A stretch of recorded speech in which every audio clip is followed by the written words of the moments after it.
ایک چھوٹے سے گاؤں کے کنارے جہاں ہر طرف سرسبز کھیت اور ٹھنڈی ہوائیں تھیں، وہاں کے لوگ بڑے امن اور سکون سے رہتے تھے۔ گاؤں کے بیچوں بیچ ایک پرانا برگد کا درخت تھا جو سالوں سے وہاں کھڑا تھا، جیسے گاؤں کی حفاظت کر رہا ہو۔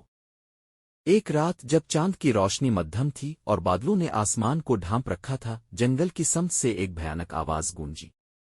اگلی صبح گاؤں کے لوگ یہ جان کر خوفزدہ ہو گئے کہ ان کی کچھ بھیڑیں لاپتہ ہو چکی تھیں۔ آہستہ آہستہ یہ واقعات بڑھنے لگے۔ رات کے وقت بھیڑیا گاؤں کے قریب آتا اور جو بھی جانور باہر ہوتے وہ کبھی واپس نہ آتے۔ لوگوں کے دلوں میں خوف بھر گیا۔ وہ رات کو اپنے دروازے بند کر لیتے اور بچے باہر کھیلنے سے ڈرنے لگے۔ ایک دن گاؤں کے سردار نے سب کو اکٹھا کیا اور کہا، ہمیں کچھ کرنا ہوگا ورنہ یہ بھیڑیا ہمارے گاؤں کو تباہ کر دے گا۔ گاؤں کے جوان لڑکوں نے ہمت جمع کی اور فیصلہ کیا کہ وہ رات کو پہرا دیں گے۔ رات ہوئی اور صد ہوا چلنے لگی۔ دو نوجوان اسد اور راہیل مشلے لے کر پہرا دینے نکلے۔ ان کے دلوں میں خوف تھا مگر ہمت بھی تھی۔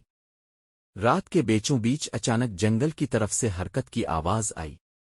کون ہے؟ اسد نے بلند آواز میں پوچھا۔ اچانک ایک سایہ ان کے سامنے آیا۔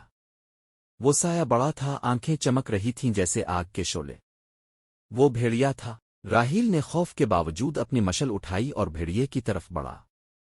ہم تم سے نہیں ڈرتے، واپس چلے جاؤ، راہیل نے چیخ کر کہا۔ بھیڑیا کچھ لمحے رکا جیسے سمجھنے کی کوشش کر رہا ہو کہ کیا ہو رہا ہے۔ پھر وہ آہستہ آہستہ پیچھے ہٹنے لگا اور اندھیرے میں گم ہو گیا۔ اگلی صبح گاؤں کے لوگوں نے سنا کہ کیسے اسد اور راہیل نے بھیڑیے کا سامنا کیا۔ اس دن سے لوگ مزید چکنے ہو گئے اور آہستہ آہستہ وہ بھیڑیا گاؤں کے قریب آنے سے گریز کرنے لگا۔ گاؤں میں دوبارہ امن و سکون لوٹ آیا۔ مگر برگد کے درخت کے سائے میں بیٹھے بزرگ اکثر کہا کرتے تھے، بھیڑیا اب بھی جنگل میں ہے، ہمیں ہمیشہ ہوشیار رہنا چاہیے۔